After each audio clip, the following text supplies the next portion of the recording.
Welcome, everybody. Welcome to this presentation by the American Topical Association on Introduction to Stamp Collecting Topical Style. Our presenter today is Jennifer Miller. She is the Executive Director of the American Topical Association.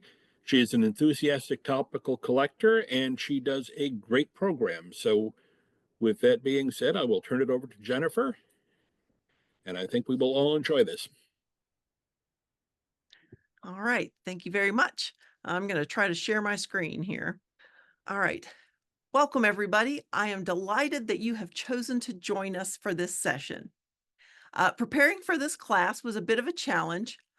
I love this hobby and there is so much information to share. It isn't possible to cover everything, and I certainly don't know everything. I decided I wanted to create a session that is focused on the very basics. There's a lot of what I would call intermediate information available online, but I wanted to start at the very beginning, a very good place to start. My hope is that I can interest you in and expand your knowledge of topical collecting. But honestly, my main goal is to help you have fun. Stamp collecting is a hobby, and why do we do hobbies? For fun. So first of all, what is stamp collecting? Stamp collecting is a wonderful hobby for all types of people. Are you a people person? Love to hang out with others? Great. There are stamp shows and club meetings to attend. Are you a person who prefers low-key quiet time on their own? Someone who has limited mobility and doesn't get out much? Someone who is currently buried in snow, snuggled in a blanket with a cup of hot chocolate? Great. This hobby works for you too. These days, you can have the world delivered to your door and you never have to interact with another human. Stamp collecting can be as simple or as in-depth as you would like to pursue. Have 10 minutes a week to put into it? That works. Have 3 hours a day? You can do that too. Don't have a lot of money to spend on it? That's okay. There are plenty of inexpensive items out there. Want to invest a little more? There are some great high-end collectibles too. This is all up to you. You describe how you want to collect. Make it personal. Make it fun. Like I said, it's a hobby. It's supposed to be fun. We all have plenty of things in life that we have to do that aren't fun. Stamp collecting should be fun. So, back to the question, what is stamp collecting?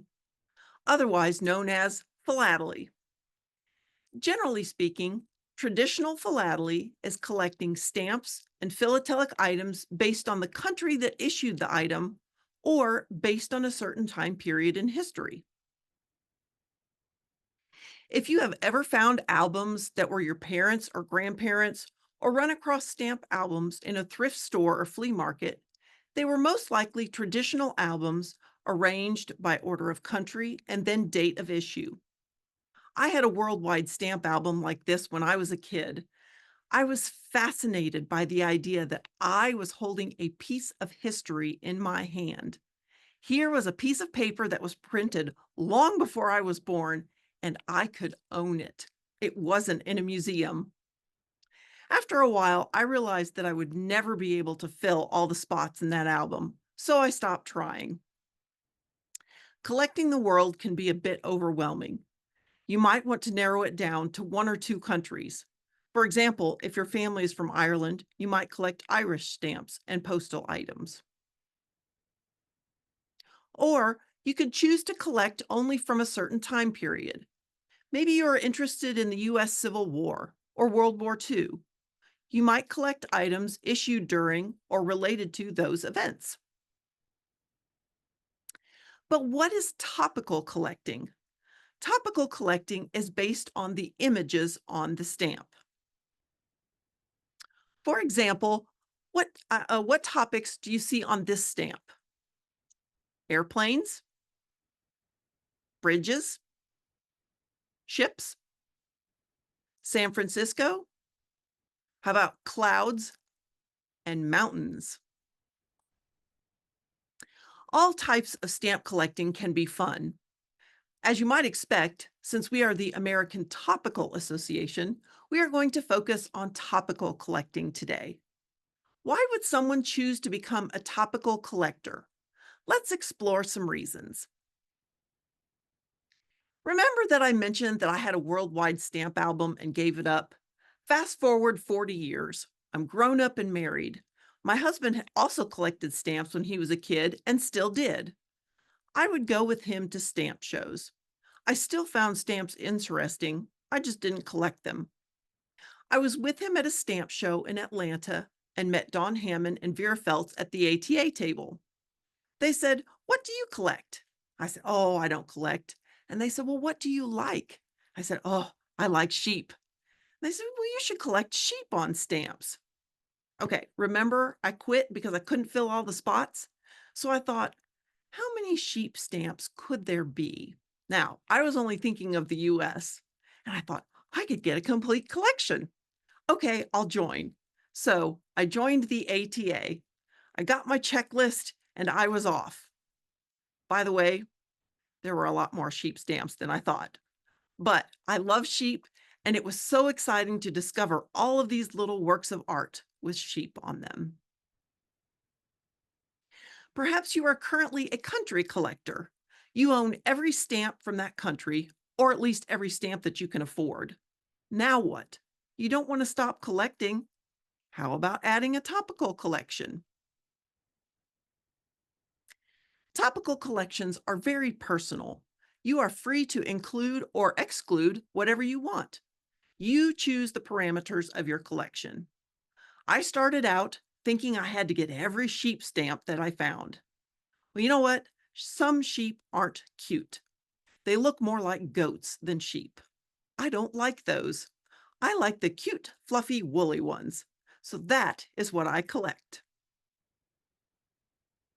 But surely there are rules. Topical collecting is great for the rebels in the crowd because there are no rules. Okay, wait, maybe there is one rule. Have fun. Isn't that the whole reason you have a hobby? For fun? So, how do I get started? First of all, choose your topic. This might be the easiest step, or it might be the hardest. American Topical Association members collect around 1,700 different topics, from abacuses to zoos. The possibilities might seem overwhelming. There are popular topics including space, Disney, maps, cats, artists, scouts, and butterflies. There are also more unusual topics like cigars, laundry items, brooms, zombies, and cockroaches. Yes, an entire exhibit was done on cockroaches. So here's some questions to consider to help you choose a topic. Where were you born? Where have you lived? Or where would you like to visit? My granddaughter, Rebecca, is obsessed with the Eiffel Tower and the Golden Gate Bridge, so she has a collection of those two items. Perhaps you'd like to collect something related to your career. I worked at Starbucks for 17 and a half years, so I have a coffee collection. Maybe something related to your favorite holiday, Halloween or Christmas, or maybe your favorite food. I also have a potato collection. Maybe you have other hobbies like knitting, pottery, or gardening. In the winter, you could get your fruits and vegetables on stamps instead of from your garden. Or maybe you could get stamps about stamp collecting or stamps on stamps. You also might want to consider the size of your desired collection. Some topics are very broad with thousands of stamps. For example, the butterflies has over 11,204 stamps. But if you want something more manageable, some topics are very small, making it easier to gather a complete collection if you choose. For example, billiards or pool only has 34 items. Now, you'll hear topical versus thematic. How is thematic and topical different? Well, in topical, all items depict the topic. For example, my main topic is sheep. I started out only collecting stamps with sheep on them. However, I have also chosen to include some thematic stamps. For example, these stamps depict shearing, carding, spinning, and knitting the wool. This is related to the sheep, but it does not actually have a sheep on the stamp. Well, except the first one was shearing. These help tell the story of sheep. I could also include stamps depicting shepherds, dogs used for sheep herding, products made from wool, etc. There are lots of possibilities. All right, you've chosen your topic. Now what? Next, I would recommend a couple of basic tools. First, I would recommend a pair of tongs. You won't want to handle mint stamps with your bare hands. The oils from your skin can mess up the stamp and the gum on the back. The best tongs have rounded or flat ends. Like the picture on the left here, there are spade tongs. I do not recommend the pointed tongs on the right. You might accidentally poke a hole in your stamp. Ask me how I know that. I would also suggest that you get a good magnifying glass. This helps you see tiny objects on the stamps that you are viewing. Sometimes your topic item might be a tiny dot in the background. This is often the case with sheep in a nativity scene. If that's the case, you decide, is it too small? Do you still want it? It's up to you if you want to add it to your collection or not. At this point, I highly recommend that you join the ATA if you aren't a member already. You will want to take advantage of all of the topical collecting resources offered for our members. Our website is americantopical.org. Aside from receiving our fabulous journal, Topical Time, the most popular benefit is our checklists, your shopping list, if you will. You might be wondering, okay, I've chosen my topic. How do I know what stamps are out there for me to look for? We have done the work for you. We have a massive database that is constantly updated by our fabulous checklist coordinators. We can use this to create checklists for almost 1,700 topics. A checklist is a list of the stamps of your topic, and here's a sample on the screen. The list shows the type of item, the country that issued it, the date of issue, the denomination, the Scott catalog number, and a description. Once you are an ATA member, you may purchase a checklist of your topic. The cost is based on the size. If we don't have a list, we can create a custom list for you. You purchase a checklist only once. As long as you remain a member, you may request free updates emailed to you every year. You can also use your list to keep track of what you have and what you need. Okay, you have your topic, your tools, and your shopping list. Just a few more decisions before you start shopping.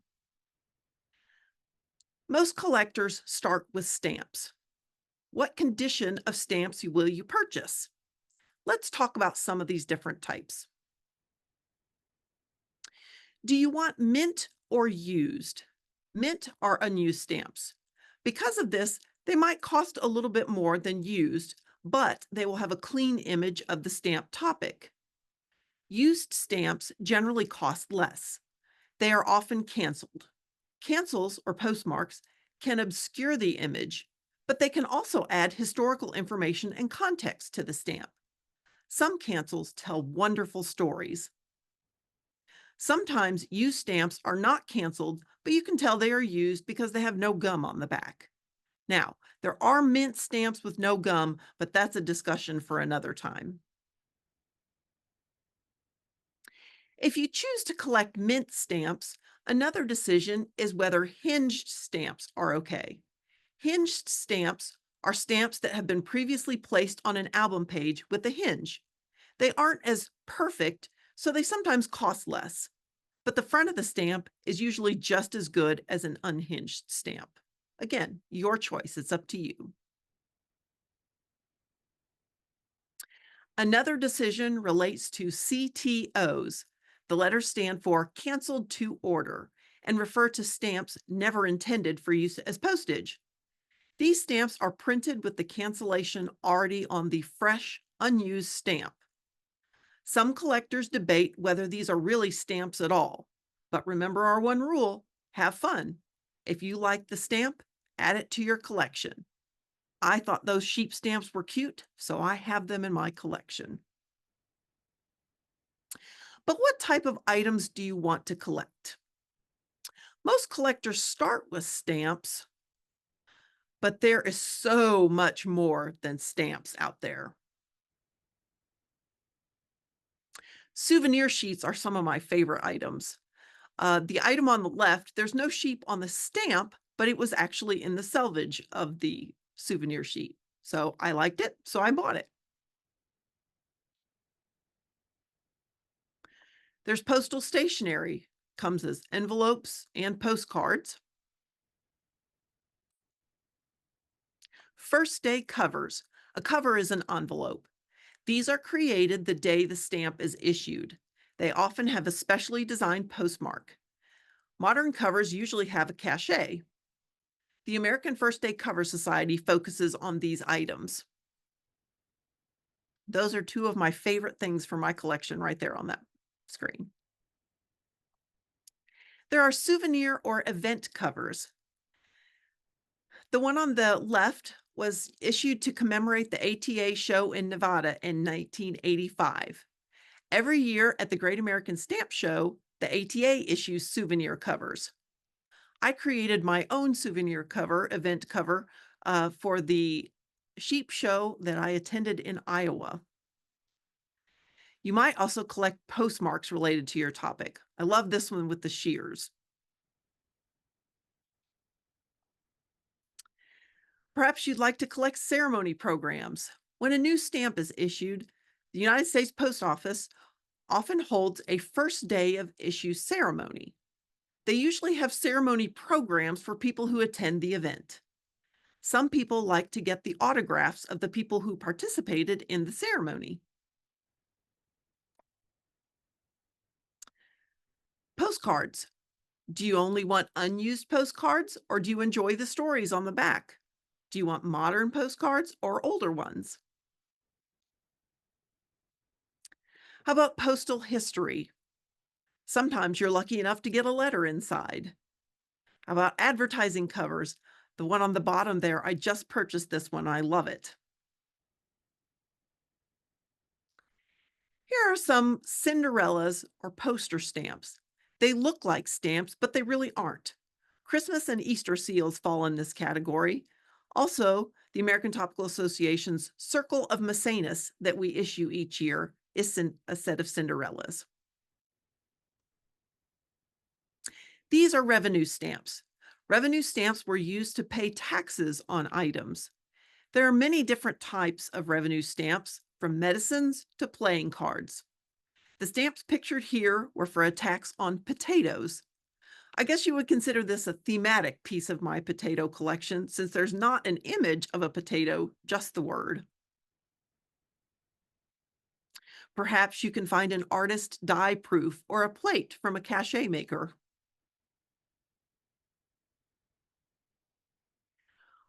Or artwork based on stamps or created with stamps, or a variety of other ephemera.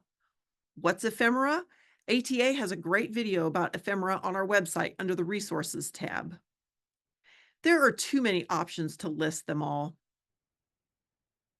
All right, you've chosen your topic, you have your checklist, and you have an idea of what you are looking for.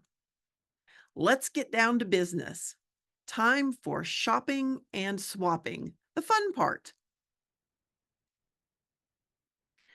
Shopping with a stamp dealer is the most traditional way to shop. If you attend a stamp show, this is the type of setup you might see. Here is Dale Smith from Stamp Smith. Topical dealers store their inventory based on topic. You'll see his binders are labeled ships, space, Olympics, animals, flowers, music, etc.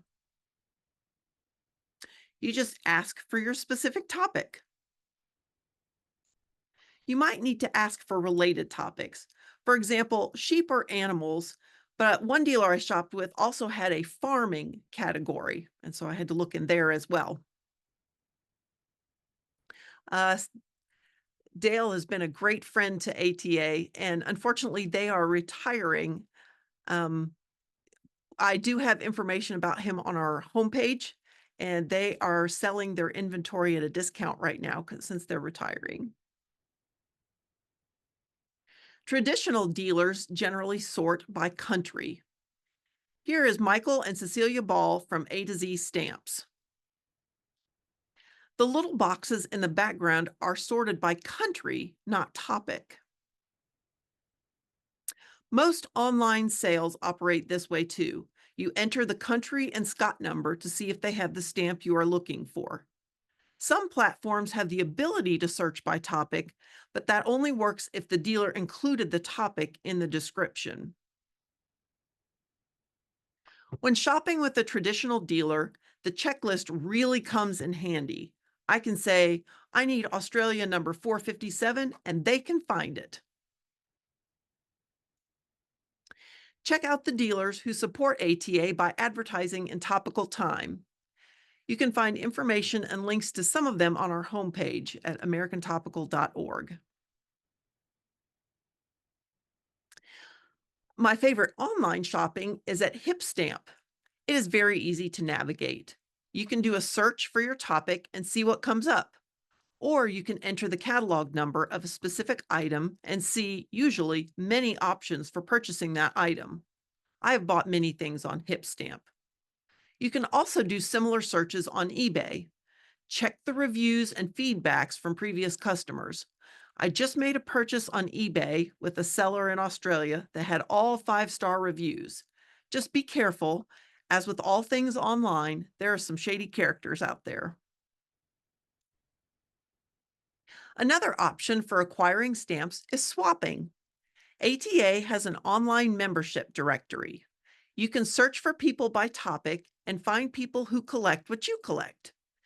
Each member can create photo albums. You can post images of your favorite stamps or your whole collection. But you can also create an album of duplicates that you are willing to swap. I have even created an album that I labeled Wish List with images that I found online of things that I would like to add to my collection. I actually need to update that album. I found one of my wish list items at a show recently. Another idea is to follow other collectors on social media. Social media can be helpful in building your collection, especially if your topic has some hard to find modern issues. Naturally, you have to be careful. There are cheaters everywhere, but start by following a few collectors and then approach the topic with someone who posts regularly, especially those who post pictures of what they have sent and received in swaps with other collectors. Obviously, don't start with any high value stamps, but make a post with what you have to offer and what you're hoping to get. You'll be amazed at the friends you can make all over the world. Think of it as a modern technology pen pal. Now, you have this wonderful pile of goodies. Here is the eternal question. What do I do with all of my stuff? This picture really isn't a bad start. At least it's all in boxes and not spread out all over the dining room table. How many of you currently have a dining room table covered in philatelic items? It gets cleared off for Thanksgiving and Christmas dinner and then is covered again by the first week in January. So let's start by organizing our collection. The most basic way to store stamps is to put them in a glassine envelope and store them in a box to keep them protected and out of light and humidity.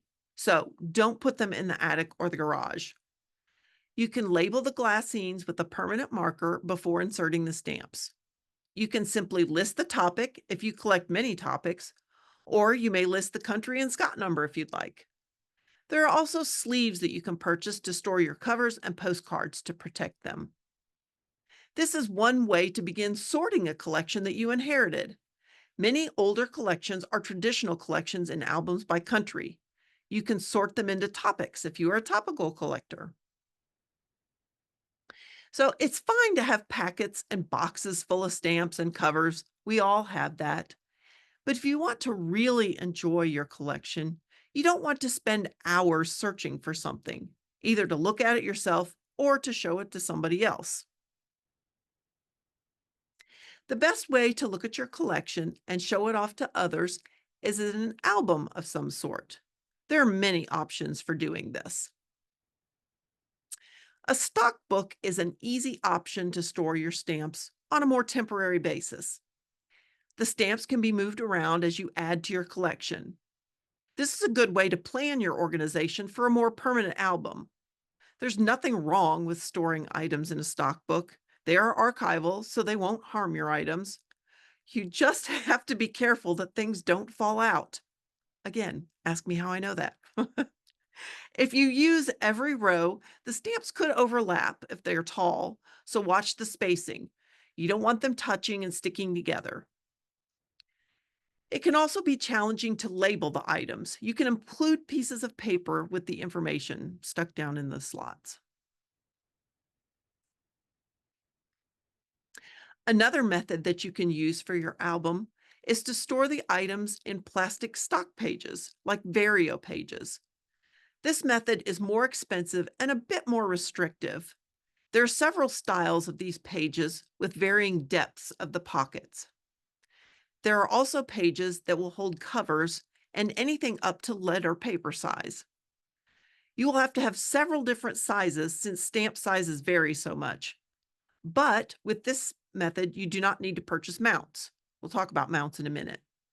This saves time and frustration when making your album. These are archival, so this can be your permanent album. This holds the stamps in place better than a stock book, so things are less likely to fall out. Like the stock book, you can insert cards in the pockets listing the information that you wish to know about the stamps next to it. The albums do become a little heavy once they contain several pages, so be sure to purchase smaller, high-quality binders. My binders have a pocket on the front and in the spine so I can label them. You'll end up with a lot of binders. Most commercially printed albums are traditional albums arranged by country. However, there are a few topical albums or pages available for purchase. Palo produces some premium topical albums. It looks like they might be discontinuing this. Some of the topics, uh, the pages only went up to 2023. They also offer blank pages that can have a title printed on them. So I thought that was interesting. H.E. Harris offers blank album pages with just a border. Scott or Amos produces an album on trains and blank pages with a train title. They also have sets for Olympics, baseball, and Princess Diana. Most topicalists decide to make their own album. The type of album you use will depend on the condition of your stamps. If you collect used stamps, it's not a problem to use hinges on them when creating an album. Pictured on the left is one of our Taste of Topical kits. It comes with 30 stamps and a packet of hinges, along with 3 album pages in a sheet protector. We have these available in hundreds of topics.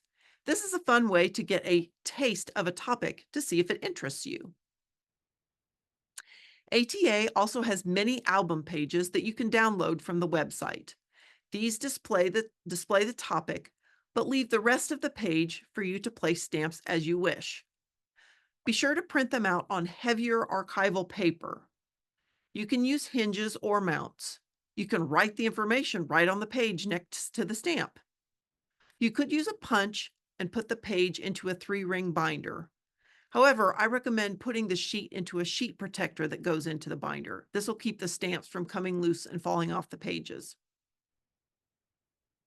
If you have mint stamps, you'll probably want to use mounts instead of hinges. And more on this in a minute. Back in the day, collectors created album pages manually by drawing the frame outlines and lettering the captions and text by hand or by typewriter. Today, there are many computer applications that can help you make your own customized album pages that look like they were done by professional printers. Some of these include Adobe InDesign, Microsoft Publisher, and even Microsoft Word. ATA offers an online course about making your own album pages. You can find the course in the online store on our website. If you are making your own pages, make sure that you purchase a good heavyweight paper, 30 pounds or above. Make sure that it is archival quality, which means acid-free and lignin-free. You can use 8.5 by 11 pages, or you could use scrapbook size pages. The color of the paper is simply your preference. If you collect mint stamps, you will want to use mounts instead of hinges. These protect stamps without damaging the gum. Some come pre-cut to size, others come in strips, and you need to trim them to size. Here's an example of a mount. To put the mount on your page, take the empty mount, wet along the top of the top flap on the back of the mount, and put it on the page and let it dry. Then put in the stamp. This ensures that you don't get water on your stamp and mess it up. Ask me how I know. As far as determining how to design your pages, that is completely up to you. It is your album. You can make it any way you want. Here are just a few examples. The one on the left is simple. Notice that he added the scientific names of the butterflies. You can include any information you would like. The one on the right has a decorative header. The emu page is in a scrapbook format. This is one of the pages created in the Make Your Own Album Pages class offered in our store. On the page on the right, you can see that he used red boxes to frame the stamps, but then used black mounts to mount them. If you plan to do this, make sure to make your frames large enough to show outside the mount. Both of these examples have extra decorative elements added to the page. If you want to share your collection, you can enter into the world of exhibiting. This is a very extensive subject with many rules and nuances, so we won't go into detail, but I wanted to mention it. There are two different types of exhibits that work for topical collectors. First, there are topical exhibits. You just show as many stamps of that topic as possible and arrange them by classifications. For example, if I was creating a topical sheep exhibit, I could divide them into meat sheep and wool sheep, sheep in song, sheep in literature, etc. But the majority of exhibits are thematic exhibits. These tell a story. For example, I could do an exhibit all about sheep, including what they eat, where they live, their growth, when they get sheared, etc. ATA offers a virtual exhibiting program called My One Page Exhibit.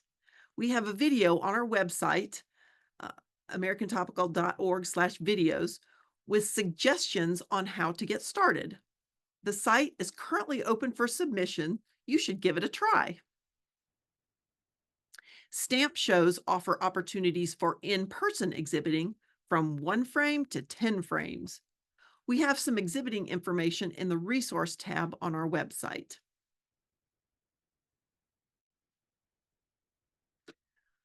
We have covered a lot of material in today's lesson. What I want you to remember is that topical collecting is all about the adventure and above all should be fun. With topicals, we are collecting miniature works of art that remind us of things that bring us joy. Since this is an introductory class in topical collecting, this is just the basics. There is lots of information on our website, especially under the Resources tab on our homepage. I also highly recommend the book Topical Adventures, published by the ATA. It will reinforce our material from today and introduce you to more advanced topics like stamp catalogs, valuation, and the fascinating world of competitive exhibiting. Fun fact, anyone who joins ATA in the month of January will be entered in a drawing to win a free copy of this book. So make sure to get your applications in soon. Thank you so much for your time and your attention. And I am happy to answer any questions that you have now, or feel free to email me if you think of something later. If I get a lot of questions, maybe I will do a part 2 of this session.